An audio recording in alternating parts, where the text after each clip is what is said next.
Kaya pala biglang babalik si Lebron sa Cavaliers na loka ang lahat. Isa na naman nga pong nakakalulang off-season ang naghihintay sa ating lahat mga kapatid. At gaya ng dati, punong-puno nga po ito ng mga balita at espekulasyon. Ang pinakabago, ang posibilidad na gamitin na ng Lakers ang sign and trade ni Lebron James upang makakuha na ng isa pang batang all-star center mula sa Cleveland Cavaliers. Aminin man nga po natin o sa hindi na nga po bago ang mga chismis na uuwi si Lebron sa Cleveland. Ngunit ang twist nga po ngayon ay kung ano ang maaaring makuha ng Lakers kapalit ni The King. Ayon nga po kay ESPN insider na si Brian Windhorst, maaaring magkaroon ng blockbuster sign and trade ang dalawang kuponan kung saan ang Los Angeles nga po ay tatanggap ng isang 6'11" na all-star center kapalit ni Lebron. Ano ba naman kasi mga kapatid kung magdesisyon na nga po si Lebron na aalis at pumirma sa Cleveland? Hindi naman kailangan mawala ng walang makukuha ang Lakers sa pamamagitan ng sign and trade. Maaari nilang makuha ang isa sa dalawang magagaling na big man ng Cubs. Yan nga po ay walang iba kundi itong si Evan Mobley o si Jarrett Allen. Ayon pa nga po kay Windhorst, if you're willing to touch the idea of Evan Mobley, there will be other options and you explore that pathway. That pathway could lead you to LeBron James. So ang ibig sabihin nga po, handang-handa rin ang Cubs na magbigay ng kapalit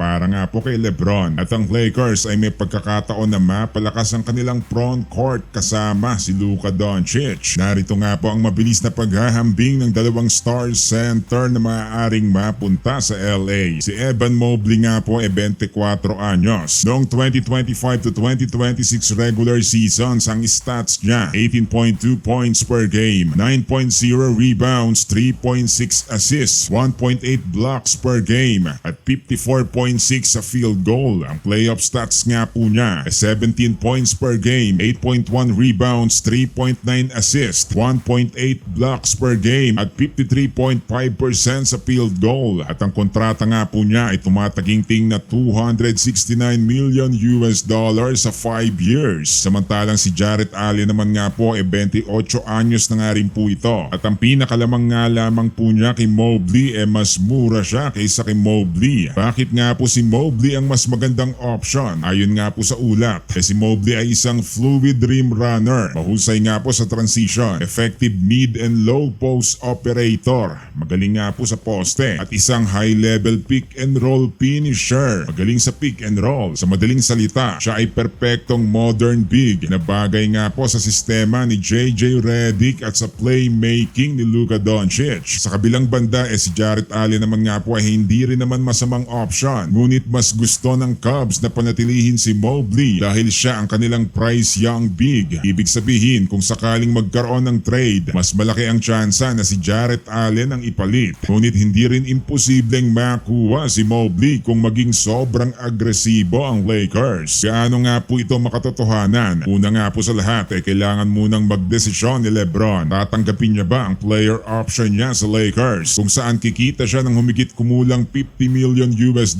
o hahanapin niya ang kanyang storybook ending sa Cleveland? Pangalawa, dapat magkaroon ng mutual interest ang Cubs na makipag-trade para kay Lebron. Sa ngayon nga po kahit papano nakaabot ang Cleveland sa Eastern Conference Finals. Bagamat sa kasamaang palad nga po hindi nila nasungkit ang kampyonato. Maaari na nga pong makita ng kanilang front office ang pagkuha kay Lebron bilang ang nawawalang piece para sa isang titulo. At pangatlo, dapat isakripisyo na ng Lakers si DeAndre Ayton at posible pa nga pong iba pang assets upang magkasya si Mobley sa kanilang salary cap. Ngunit ang kapalit, isang 24 anyos na two-way star na kayang protektahan ang rim at gumawa ng sariling opensa. Ang bottom line nga po ay isang win-win para sa magkabilang panig. Magkatotoo nga po ang trade na to, makikinabang nga rin po ang lahat. Para kay Lebron makakabalik na nga po siya sa Cleveland para sa isang storybook ending kasama sina Donovan Mitchell at Darius Garland. Para naman nga po sa Cleveland Cavaliers magkakaroon pagkakataon ng isang veteranong leader at magiging instant title contender rin